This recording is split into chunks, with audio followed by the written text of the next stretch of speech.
Here we are on the fourth episode of the Whiskey Tango Foxtrot podcast. This is your host, James Ford, and today I have with me Sergeant First Class Espinosa. She is an active duty member with the United States Army. How long have you spent in the Army so far? I am just over 16 and a half years. Okay. And you are active duty, right? Yeah, active duty. Yeah, okay. So where did you, if it's like stuff you're not comfortable telling, you don't have to tell. You could just be honest about it, where did you originally enlist from? Where do you come from? Los Angeles, believe it or not. Okay, so same state as me. Yeah. Oh, really? Yeah. I was from Mount Shasta, Redding area. So way up north. Yeah. And what huh? Oh no, go ahead. What made you decide to join the Army? What prompted that?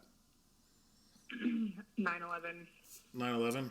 How old were you when 9/11 happened? 21 years old when that happened. Oh wow. And I was working. I was tried out college in Connecticut, and I moved back home. Yeah.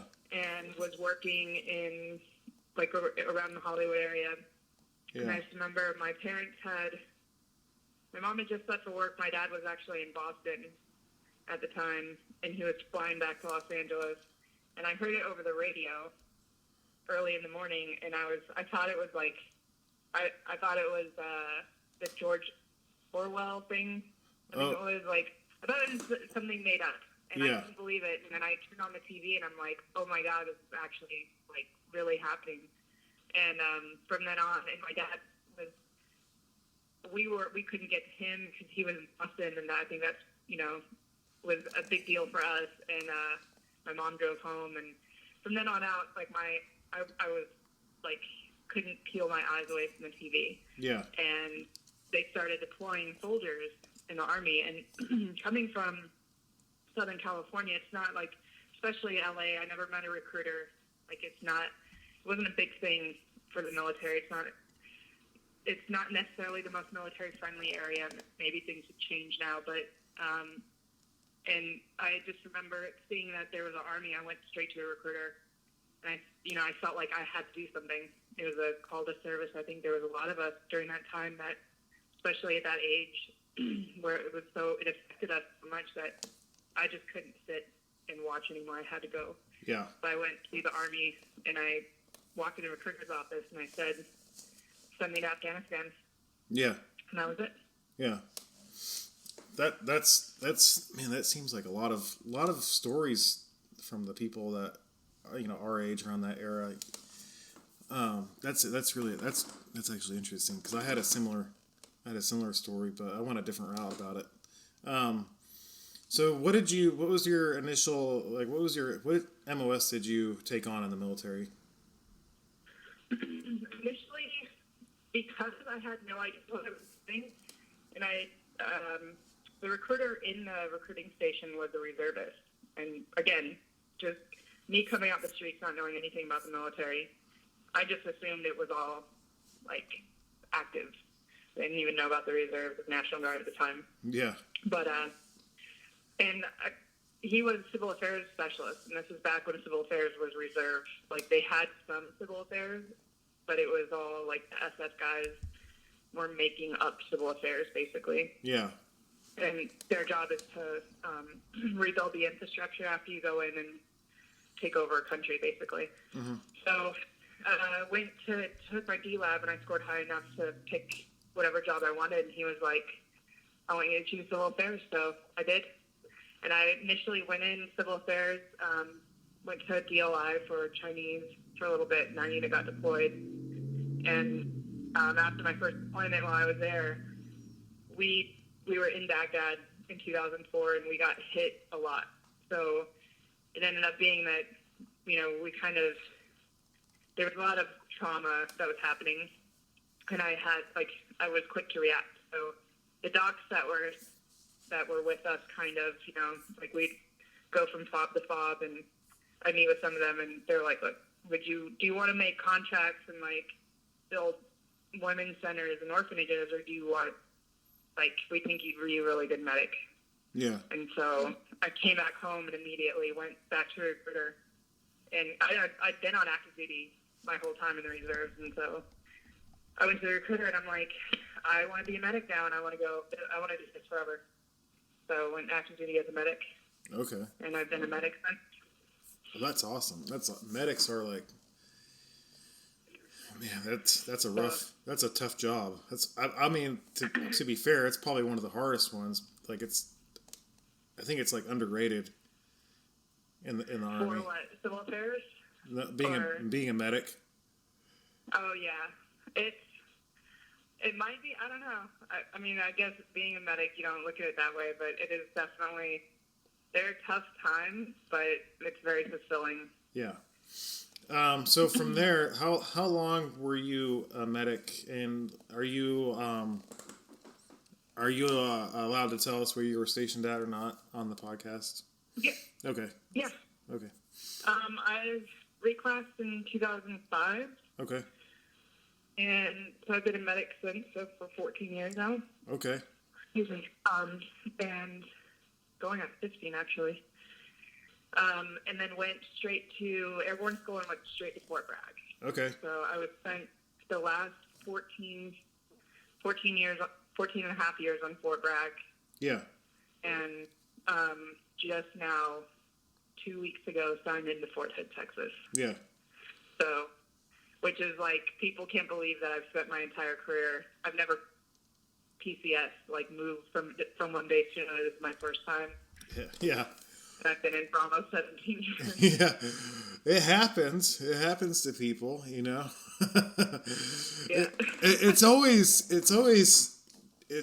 funny, like PCSing somewhere, because then it's like it feels like a fresh start, but at the same time, it's also like, oh, now I gotta get used to a new area, you know, like see what this place is all about too. Yeah, it could be like one of those like duty stations that everyone dreads going to. Which is kind of funny, and I'm sorry if listeners. This has been my experience the last 2 weeks, and I think it's humorous, and obviously I'm not going to take anybody's like the way that they view Fort Hood. Yeah, that's their personal experience, not mine. Yeah, but everybody's been like, "Oh, this place is a piece of shit." Excuse my French. But you're gonna love it, and like everybody's like, I hate it here, but you're gonna love it. I hate it here, but you're gonna love it, and I'm like, well, that doesn't make any sense to me. But it sounds like it's like Central Texas, and there's so much to do. Whereas like Fort Bragg, and it's kind of like, granted, it's the Army, the epicenter of the universe. If you ask anybody that's been stationed there for a decent amount of time, yeah, at least Dallas isn't too far away from you, so. At least what? At least Dallas isn't too far away from you. I already went down to Kima. Okay. And Houston. Yeah. 2 weekends ago, and then I go to San Marcos pretty much every weekend now because I'm working at a skydiving facility there. Well, next time you're down here by Houston, give me a holler because I'm in College Station now. Oh, perfect. Yeah. I was in College Station earlier this year at George Bush Sr.'s birthday. Oh. I was supposed to do a tandem with Fox News, the Fox News correspondent. Yeah. But we were taking his grandkids on tandem. Was that the correspondent? Is that the game? So there's a guy. He's a Fox News correspondent. He's above knee amputee. He spent some time in the Army too. It wasn't him. It was a female. Oh, it was a female. Okay. Yeah. Okay. College Station was that was cool. I liked it there. Yeah, the Bush Library is pretty awesome. It's interesting here. It gets boring living here, like, because I live here now for school, but it's kind of boring, and like I don't like driving to Austin or anywhere in that direction because it's all on country roads. And it's like, yeah, it's so. They need to put a four lane highway in between College Station and Austin just to make the traffic a little bit faster. Yeah. Well, I just found out that toll road 130. Yeah. Their speed limit is 85. I've never seen anything like that. And I have a pretty heavy foot driving. Yes, so do I. But I can't even go that fast. Like, I feel like an old grandma driving on that road. People are just like passing me. I'm like 85 miles an hour. That blows my mind. Yeah, I'm pretty sure because the tires on my Jeep aren't like the correct size. I'm pretty sure if I go anywhere above 95 or in that range, there's a risk of them coming off. if I get on that toll road, I'm going to be going definitely 80. Anyways, Yeah. So how long did you spend over there at, where were you a medic at? What base was it? Fort Bragg. Fort Bragg. And then, how long did you spend there? For almost 15 years. I spent 6 years in So you spent 82nd okay. Airborne. Yeah. Is the Golden Knights assigned to the 82nd Airborne or? No, and then I spent the last 9 years on the Army parachute team, the Golden Knight. Okay, so the last 9 years. They're a separate unit. They're not a part of. They're part of U.S Army Recruiting Command now. Oh, that's cool. That's really interesting. Yeah. So, anyways, what has life been like for you? You've spent this long, and I'm assuming you're planning on retiring from the military too. Yeah. I've done my last enlistment, so I'm gonna stay until they tell me I have to leave. Yeah. What's been the most memorable parts of being in the military so far? Most memorable. You know what? All of it. I can't. There's no way to narrow it down. And again, like, people have their own experiences, and I know plenty of people that, they did their 3 or 4 years and they got out, and some people use it for school or for, a career in law enforcement or something like that, or they just hated it and they want to do nothing but talk crap about the military. My whole time in the military, I've loved. From the crappiest days deployed or in the field or sitting, waiting for end of, the close of business formation while the first sergeant's jaw-jacking with the platoon sergeants and wasting our time. Like, even those days were like, they're great days. The worst day in the Army is better than my best days, as a civilian not experiencing the military. Yeah. So earlier when we were talking off this recording, you had mentioned that you like, if you stayed in the military, you wanted to do your job. Can you explain that again for us?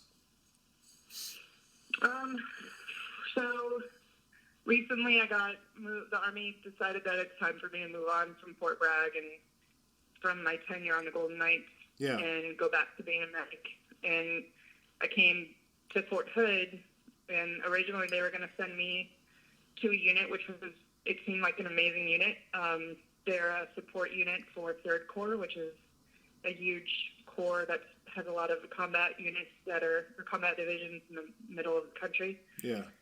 But doing kind of like a staff job because of my rank. Yeah.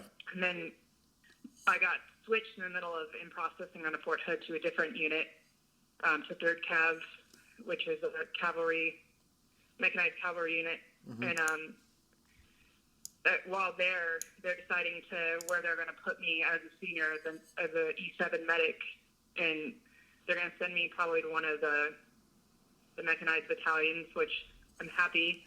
I joined to do my job, and especially as a medic, I think with pretty much any job, like, you want to get your hands dirty. Like, your job is to be with soldiers, is to be there, is to be kind of like, quote unquote, in a suck.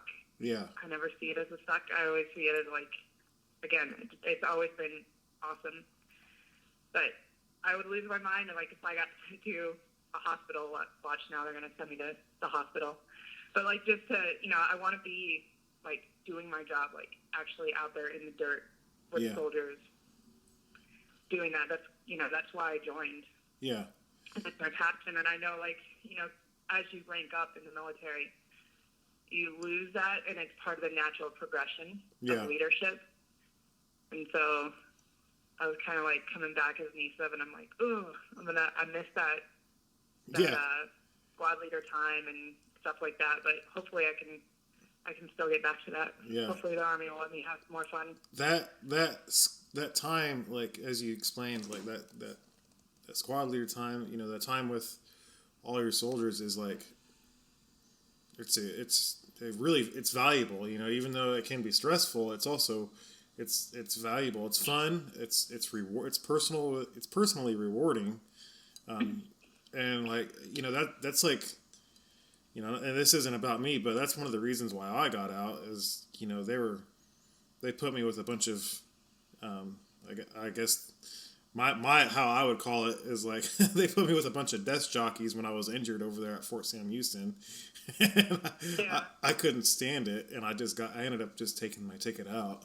But anyways, so like if there was one place where you could like choose to be at,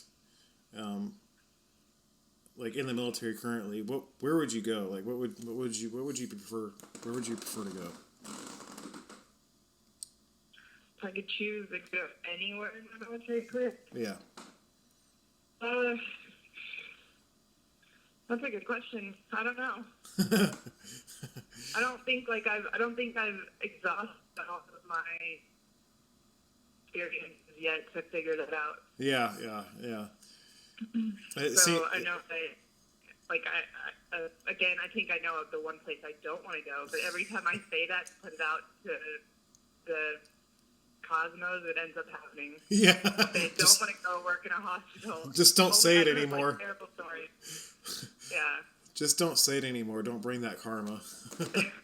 Yeah, exactly. Don't even think it. So you were on the Golden Knight team, and how did you end up on that team? Like, explain it from however, the beginning to whatever.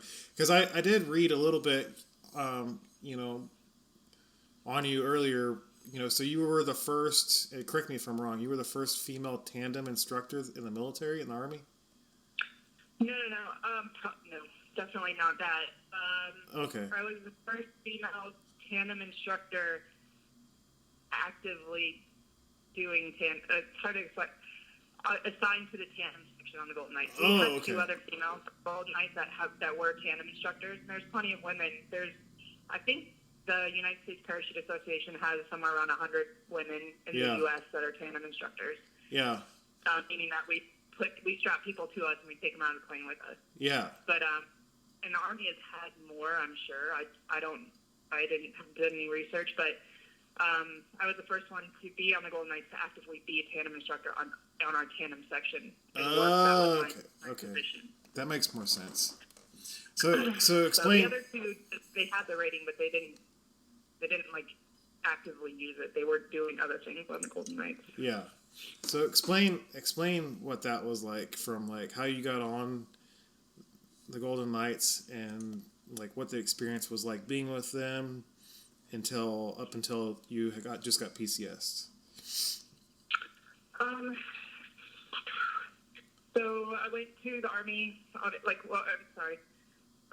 When I joined, I knew I was going to go deploy or whatever, and I was like, well, I'm terrified of heights, and so I went airborne to face my fear, which never changed. I think I'm more terrified of heights than I was before. But and when I was in the 82nd, the aid station I worked at, my PA was a skydiver, and he had skydived with. There's a couple other teams that were on Fort Bragg, the 82nd Airborne team and the Black Daggers, and some other, like, Black Daggers was a special operations team. Mm-hmm. But he was friends with other skydivers, and during one of the assessment selection periods for the Golden Knights, where you go to tryouts, essentially, they would our aid station when they were hurt, and they would bring the tryouts to us to see Scott, my PA, and I was his senior medic, and so there were females that were trying out. Well, the next year, the girls started their own all-female competition team on the Golden Knights, And they would come see Scott at the aid station, and they would always talk to me. And they're like, look, we think you'd be a really good fit on the Golden Knights. Your personality is perfect. We can teach you how to skydive. Yeah. And I was like, I don't want to skydive. I'm too afraid of heights. And at the time, I'm already a jump master. But that was different for me, like, at the time. And so for about a year, they kept talking to me. And then another time, finally, one of the girls came up, and she was like, you're coming to my house tonight. We're going to go through the ground course. Her boyfriend at the time was on the Black Daggers, and she's like, me and him are going to teach you how to skydive. Mm-hmm. And it was like, she's like, you don't have a choice. And so I ended up, the story of me learning how to skydive is actually something that probably will piss a lot of, especially officers off, because I was not supposed to be doing it. Yeah. At the time. But in any event, so she taught me how to skydive, and then I went and interviewed with the sergeant major for the team, and the unit I was in, I was in a male-coded slot in field artillery, and at the time you weren't allowed to have females. They hadn't opened it up to females with any MOS. Yeah. And so we got a new brigade commander, and he was like, hey, 1st Battalion, 321st Field Artillery, there's 2 females that are there. One was a meteorologist, one was me. And he's like, you have to leave. And I was supposed to go be a black hat at Advanced Airborne School teaching jump masters how to be jump masters. Yeah. And I got a letter of acceptance to the Golden Knights and went over to the Knights. And that was October 20th, 2010 was the day I signed in. That must have been like an exciting day for you. It was, not really. No? I think I was more nervous when I had the opportunity. I had orders to go to Advanced Airborne School and be a jump master instructor, which is like a black hat. That is the pinnacle. If you're in the airborne community, that is the pinnacle of what you can do in your career. Like, you strive for that. And as a jump master, I was like, that's in my, my sights right there. I can hit that. Yeah. Then I got a letter of acceptance to Golden Knights, and I'm like, wait, I have 13 skydives. Like, they are way above wherever I could be. Like, they're so far out of my league that it was like an unattainable assignment. Yeah. And I wasn't going to pick it because it was so, like, that was not something that was like, they're like, world champion jumping in the freaking, stadiums the New York Yankees, stadiums and stuff like that, and not like just way out of my league. Yeah.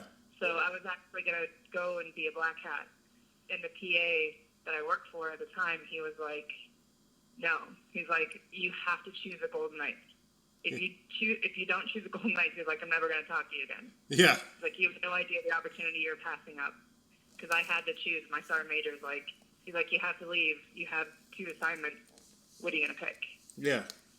And, I mean, who knew that I would be sitting there mulling over being a black hat or a Golden Knight? Like, that's also something that never happens to anybody. Yeah. So, but it was because Scott was, like, pushing me. He was like, he basically just took the orders off the table, and he's like, you're going to pick this. Yeah. And I did it, and best decision I ever made. Yeah. What was, like, your initial experiences like with the Golden Knights? Initially, it was culture shock. Yeah. I was used to, if you outranked me by a day, I'd be standing at parade rest. Yeah. I got my ass smoked for not using a crosswalk one time as a staff sergeant by a sergeant major. Oh my gosh. That was like the world I lived in. Like, it was very regimented. Yeah. It was hard. Like, I mean, you had to have, like, really tough, thick skin. And it was a high up-tempo for deployments, field time, airborne ops, stuff like that. Yeah. And then I went into operations, and I had no idea what a 4187 was, I don't even think I filled out a leave form before, let alone had to handle them. And they put me in training in schools in an operations section because they wanted me. I had to do 3 years. Like, I had to do my time in ops before I could go and try out and actually, like, start becoming a jumper. Yeah. And I remember I would stand at parade rest to the first sergeant and the sergeant major. The sergeant major and the commander were both Green Berets. Yeah. And, like, you go to first name basis, and everybody's so relaxed and so cool. And here I am, like, walking in at parade rest, and I'm like, Roger, Sergeant, negative, like, just very, military. And I remember the sergeant major was like, if you stand at parade rest one more time, he's like, I will smoke you. And I kind of stood there, and I'm like, I don't know, like, I literally don't know what to do with my hands right now. Yeah. So it was like my reality had completely distorted. Yeah. But it didn't take too long to fall into it, and the unit is so small, and the people in that unit, there's half of operations in our aviation detachment are civilians. Yeah. Who are amazing. They've been there for, careers, basically, and a lot of them are retired from the Golden Knights to stay there. And then the jumpers, a lot of them have been there for 10 plus years, some close to 20 years. Yeah. And very, very tight, close-knit. Like, they have kids that grow up together. They all live in the same area of North Carolina, and, like, it literally becomes a family. Yeah. So it was easy to kind of transition into that, and they took me in with open arms. Like, Yeah.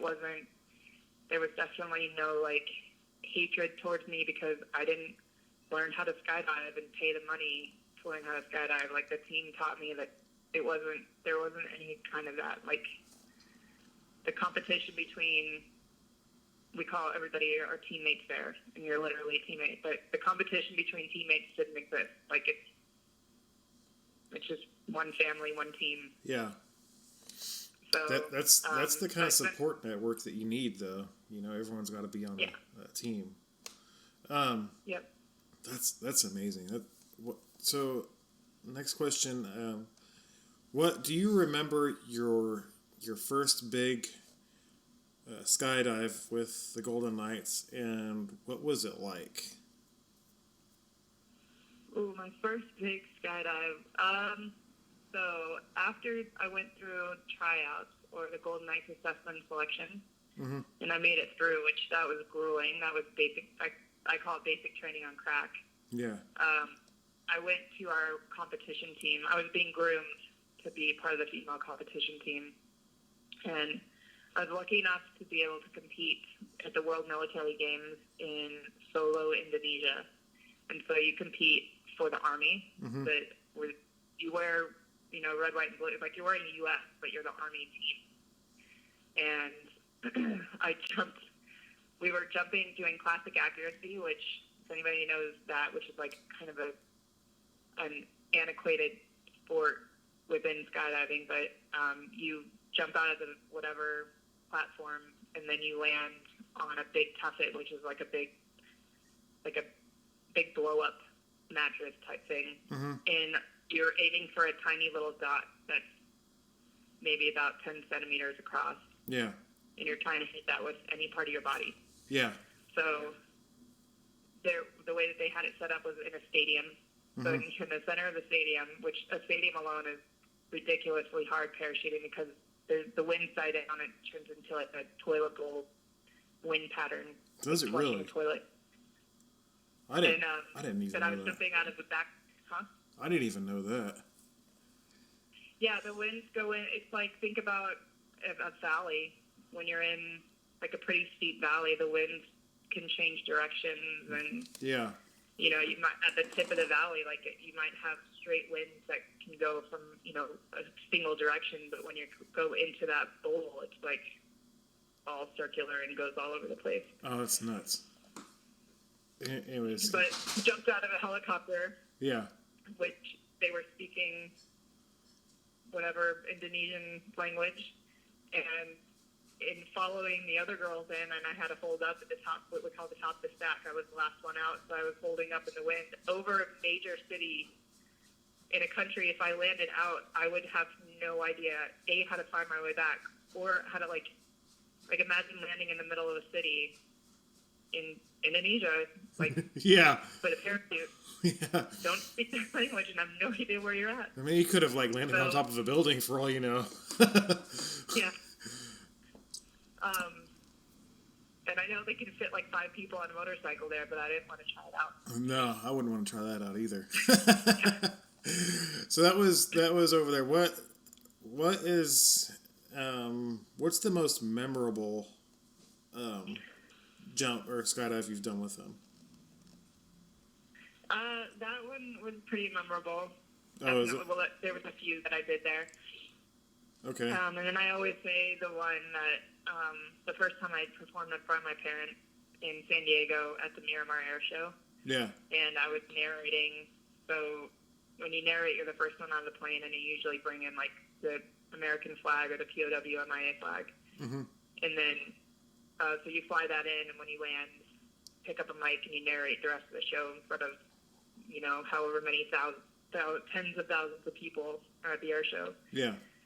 And so I got to do that, and then but at that air show, when you land, if you do the timing right, they have a big wall of fire that they explode, and they got pyro like on the flight line.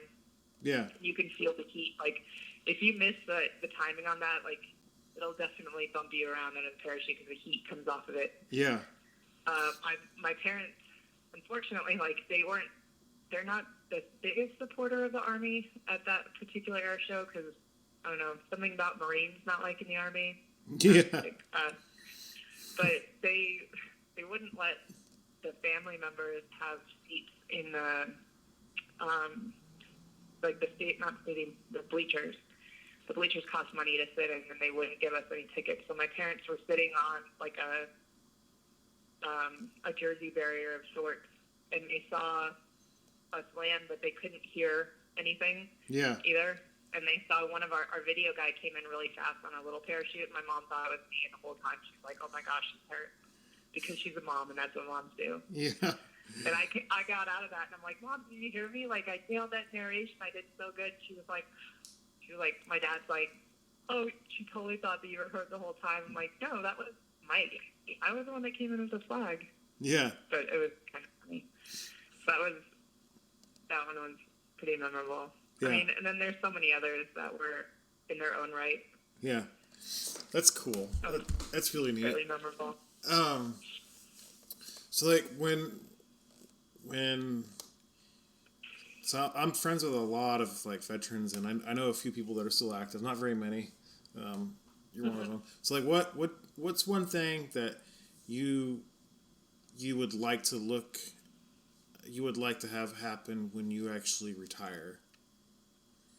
Like what's one thing what's like a goal or anything that you would like to see when you retire?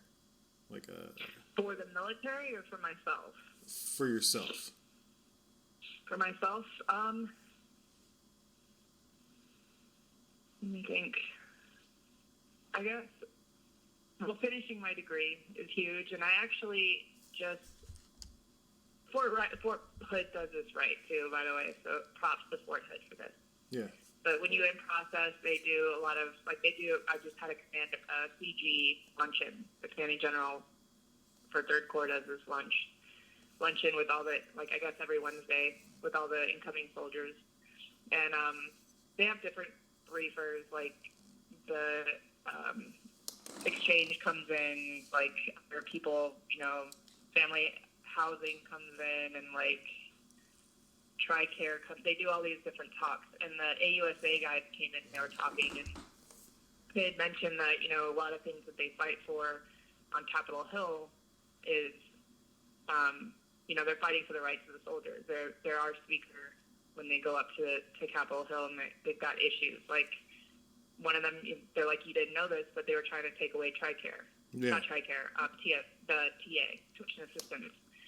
And so they were fighting to keep our right to have tuition assistance to get college, because a lot of soldiers join at 17. They forego going to college to serve their country. Does that mean that they can't, I think that you deserve to have a scholarship of sorts. You should have some kind of benefit to go to school because you gave acknowledgement, regardless if you didn't get injured or if you didn't, something didn't happen to you. You signed that document knowing that you're coming in a time of war. Like, there's a chance that you're going to die, and you voluntarily do that. Yeah. Like, nobody forced you to. So I think that's deserving of having like college to be helped with. Yeah.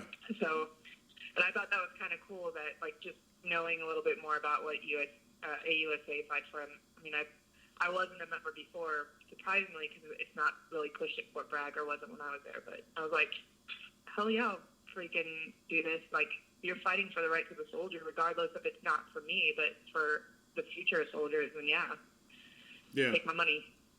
But so with that said, finishing my degree, finally. I started college before the Army, and I want to finish now. And I think after my experiences, throughout deployments and through my time, like, in leadership positions and non-leadership positions, skydiving or whatever, but knowing, like, now I know what I want to do, and, like, getting out and having that focus and getting that degree and being able to, like, okay, well, the Army helped me get my degree and put me that much further ahead when I become a civilian and start that endeavor. And I'm going to be like, okay, veterans benefits, and, oh, by the way, I have a degree, too. Yeah. That I wouldn't have been able to afford on my own. Yeah. What are you trying to get your degree in? Right now I'm Bachelor's of Health. Okay. Science is that's my major, I guess. Yeah. I don't know. I'm at Arizona State. So Arizona State just started, they're really pushing their online program. Yeah. And my dad went to the University of Arizona, so I'm Sun Devil now, Dad. Yeah. Have a little competition against it, but so I'm doing their stuff, their online program right now. Yeah, okay. And then just getting my basic in that, and I wanted to be a PA for a long time, and I know I want to do the healthcare field. Yeah. I mean, you definitely, you're in the healthcare field in the military. It kind of, sort of makes sense to continue down that path. It definitely won't be the same, which is, a bummer part about it, but it'll still be, good. One thing I've learned, is like being in the education system. I started my master's degree over here, and there's some other veterans and stuff like that are doing their master's or PhD, and they're really cool people, but it's like that connection with them as being from the military or a veteran doesn't exist with them. And that's something I've learned. I've kind of like figured a way how to connect people, and I'm like trying to make sure that I stay connected with all these people that, because somewhere down the line, a lot of them are going to be, one of the biggest factors of, veteran, I guess, like mental health issues is just loneliness. It's just being lonely because, I was just thinking that, like, that was exactly what was going through my head, and I was just about to talk to you about. Yeah. Well, go ahead and let's hear what you have to say about it. Well, that's what there's, we've kind of touched upon it throughout this conversation, but there's a brotherhood that you have. Yeah. And you create that bond, especially like with your soldiers, or you as a soldier with your leader who you look up to and kind of like as a mentor. But there's that connection. Yeah. There's that connection that you get from basic training. Like, that's why I say, like, you can be in the suck, but you're in the suck together. Yeah. And a lot of guys, they deploy and they're like, oh, well, do you know why you're deployed? Do you know that there's no mass weapons or weapons of mass destruction? Like, they can say that all they want, like, in the media, but you're deployed there to fight shoulder to shoulder with your brothers. Yeah. To protect them. So when you get out, there's not that, people don't have that, like, you grow up, especially now with the new generations, and then everything is like, handheld. People are changing their posture because they're looking at their phone so much, or they're on their computer. Like, it's such a, I don't even know the word I'm trying to look for, but it's like they're you get out and you're like, everybody's out for themselves, or nobody's paying attention. Like, they're just in it for themselves, and they're always like focused on themselves and very selfish. There's a lot of like unhealthy relations. Yeah, go ahead. Oh no, I was saying, like, you lose that sense of brotherhood, that community. Yeah. And you're kind of like, it's like kicking yourself. You're getting kicked out into the wolves, and you had all this. It's like you have your whoopee, you know? You got your whoopee on or your smoking jacket, and you feel safe and comfortable. And you get out, and it's like you don't have that. And you could be the toughest dude with, 100 confirmed kills, and you get out there, and you kind of like you're being stripped of that. Yeah, that's actually huge, because it's like here you are, you spent your whole entire life with these probably some of the best Americans that this nation has ever produced, and then you get put out in the world, and it's like no one's functioning as a team like they did in the military at all. And it's like it just gets really lonely on people, and I kind of figured that out myself. I experienced it, and then I had to rewire my brain where I'm like, okay, I'm gonna stay connected with as many veterans as I can, and that was kind of another reason why I started this whole podcast too, is just to make sure I do that, so that there's some form where these normal people, and even though some of us are secretly badasses, it's like we're still there's a way for us to be connected somehow, and that's something huge. I'm glad you touched that, because it's like that's like it's such a huge factor with people, with military members getting out. It's like they don't know what to do, and then there's this loneliness factor, and the friendships and the bonds aren't the same with people that weren't in the military. That's crazy. Where are you gonna go? Like when you retire, where do you think you're gonna end up going? Are you gonna go back to California, or? No. California will always. I left it as a perfect image in my mind, and I'll keep it that way. It's changed a lot since I left there. Yeah. So I've got my memories, and I'll keep it.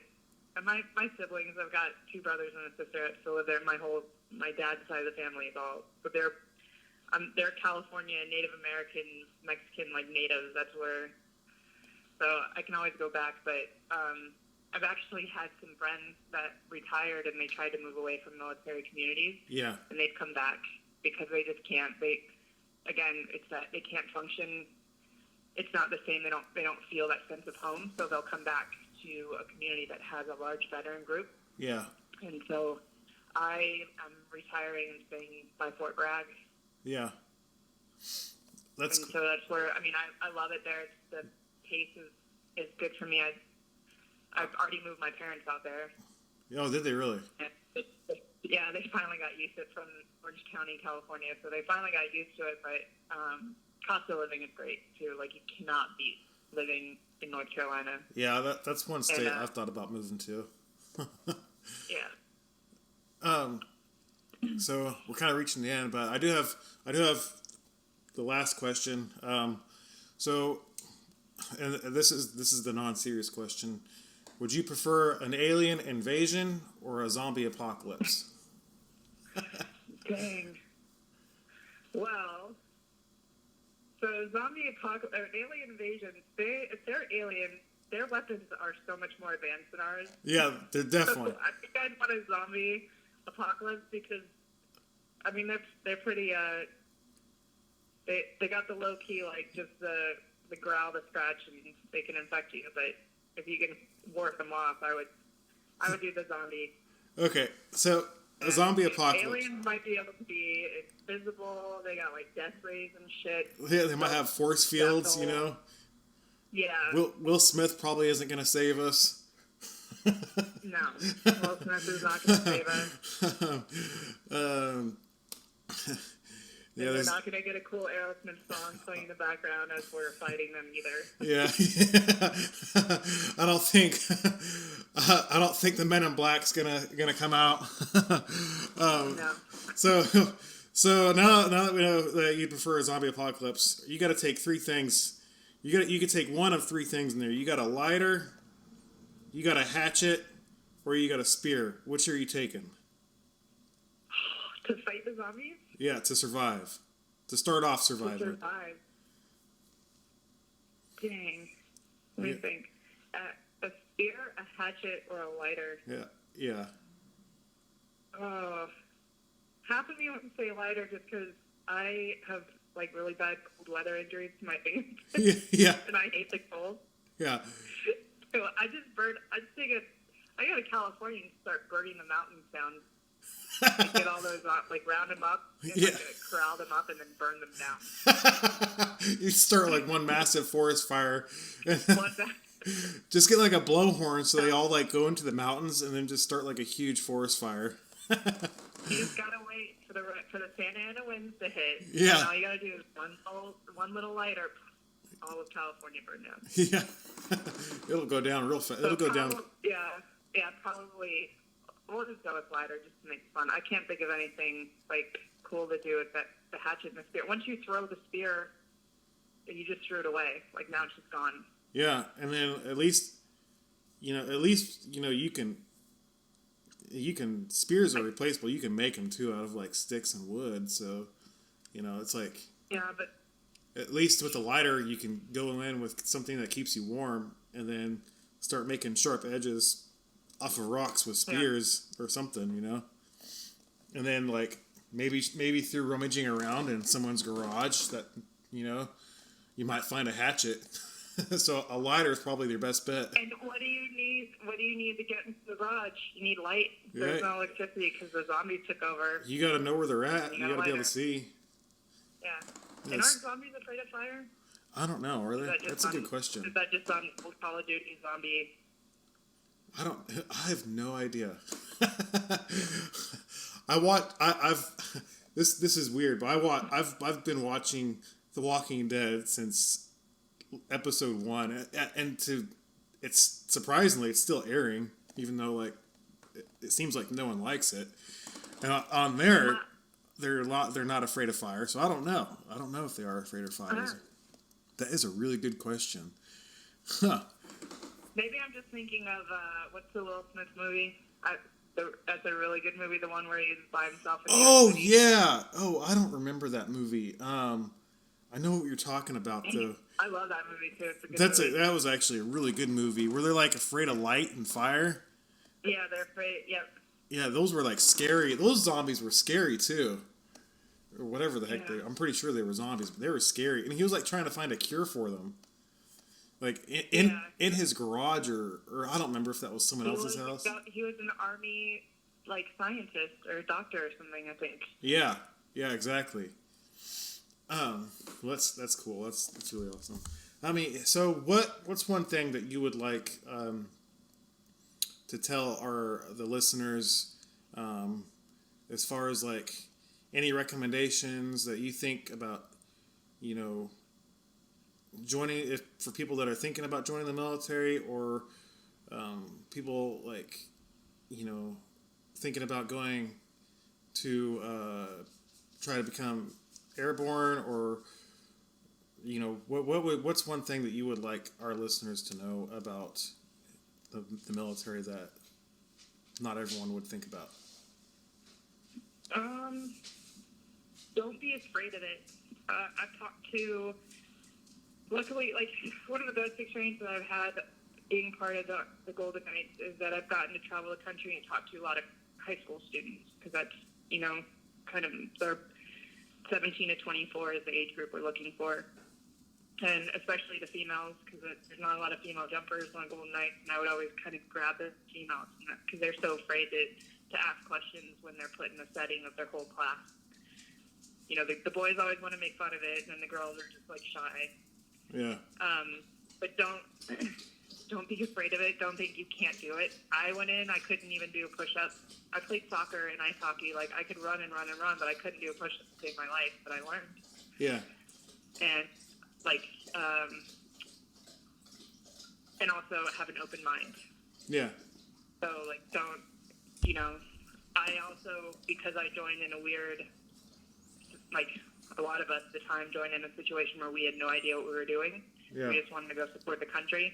I based everything off of Full Metal Jacket. Yeah. So I thought that I was going to get, like, punched in basic. Like, I fully thought that it was, like, I was getting my ass kicked. Little did I know that they can't do that. Yeah. Pleasantly surprised. Yeah. Maybe I don't know. I think we did that to our fellow the other guys in our basic training barracks when they got us in trouble in the middle of the night. We would I know we did that once. What is it, the sock party or the soap party? Yeah, a sock and soap bar of soap, yeah.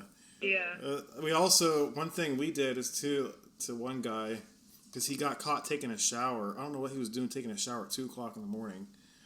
And the freaking drill sergeant brought the garden hose up to the, were we on the second floor or the third? I don't remember what floor we were on.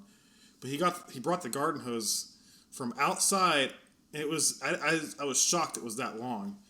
But I didn't think, he brought it all the way up to wherever our floor was at, or maybe there was like a spout somewhere like in the hall, downstairs. I don't know. And he had us doing low crawls while he was flooding the hallway. No kidding. Yeah, it was nuts. It was all because some guy decided to take a shower. So he didn't. The next night, he ended up regretting that. And then a week or two later, we knew we were having a locker inspection, but it was supposed to be a surprise. Like one of the drills instructors, drill sergeants, whatever you call them now. Kind of gave us wind of it, and when this guy, it's so wrong of us, he went to church or something, and we ended up flipping his entire locker over upside down while he was gone. And then when he came back, when everyone came back, there was going to be an inspection, but they didn't tell us what kind, and we assumed it was a locker inspection, and it was a locker inspection. He got back, and they told him, to open up his locker while the drill was there, and everything just came pouring out of it. It was the funniest thing. I felt bad for the guy because they smoked him for hours in the grass. I was like, all right, you kind of deserved it for taking a shower at 2 o'clock in the morning. Yeah. But yeah. This is to us, these stories are great. They're priceless. And you can look back, you can laugh about it. Yeah. And it might have sucked for the time being, but the next day you're like, hey, remember what happened last time? That was the fucking greatest thing ever. You're like, I hurt so much because I got the shit smoked out of me, but that was epic. yeah. That's so true. You're in it together. Yeah, exactly. You're doing everything together. Anyways, that's good. So don't be afraid. Don't be afraid of it. That's actually one of the things that I never really thought about too. It's just I even me, I'd be afraid of it, but I'd still do it. And that's interesting. I think I'm gonna actually carry that forward with me too. So that was really cool. I don't even know, when you go, they're always you go to basic or whatever, and they're don't volunteer for anything. Yeah. It's the first time you're here, and you're like, okay, well, don't. Dude, I volunteered for everything, and I had the best time. And it was I was like, why not? I'm here. Might as well just do everything I can. I volunteered to do I was at Fort Jackson for basic, and we had to do Soldier of the Week board. And I was the day leader for the female. I can run really fast, so I was in A group, and the drill sergeants were like, she can run, so she's obviously the best soldier we got. Yeah. I don't know why that correlates, but whatever. Yeah. So I was and I volunteered. So, and I was a platoon sergeant, and I went to the Soldier of the Week board, and then I ended up going to the next Soldier of the Week, and then I went to the battalion, or the Soldier of the battalion, or whatever battalion. I went to Fort Jackson for AIT and basic training in one. And I got an award for it. And all I did, because I was bored, and instead of falling asleep during the classes, I read that. Yeah. The Soldier's Guide or whatever, and I read it so much that I remembered it. But they say, don't volunteer, but the best opportunity to get in the military is when you volunteer. Yeah. The best chances, you look people notice that. If I get a soldier that's going to volunteer or put themselves out there or constantly always on it, that soldier is going to be I'm going to do whatever I can to make sure that they're taken care of all the time. Yeah. Or the first one, if they volunteer and hey, you really want to do this? Guess what? We got one spot for airborne school. Yeah. You want to go? You're going. Yeah. Or ranger or whatever, anything cool. Yeah. And do it while you're young, because it sucks when you're older. Yeah, it does suck when you're older. But that's another thing. Everybody said don't volunteer. Yeah. Fucking volunteer for everything. Yeah. Take advantage of it. This chance goes by once. Your life, you get one shot at it. Yeah, exactly. You take it for everything it's got, or you just let it fucking go by. Exactly. Well, that's pretty much it for this episode. I hope everyone enjoys listening to Sergeant First Class Espinosa. Leave your comments on Instagram. You can email me. You can, if you want to talk to her more, you can contact me on Instagram, and I'll point you to her. If you know anyone that's in help or in need, any veterans out there that need a community or need someone to talk to, you can point them to me. And that pretty much concludes it. And I'd like to remind our listeners that, again, these views represented in this podcast are our own and do not represent the U.S. Army or any other organization. And I appreciate you taking time taking some time to talk to me and give me a call. And it was really good hearing your voice. Yeah, it'll be even cooler, when I actually get to see you. Now that you're closer to me. I really appreciate it. Come to San Marcos. Come to San Marcos. I'll take you on the Phantom. That's another thing. If you guys especially for those having go skydive if you're having a tough time. Yeah. I promise you it takes all of that away. If you think my spine can handle it, I'll go with you in a heartbeat. We'll talk about it offline. All right. Sounds good. Yeah. All right. I'll talk to you later. All right. Thanks, Shane. All right. Bye. All right. Bye.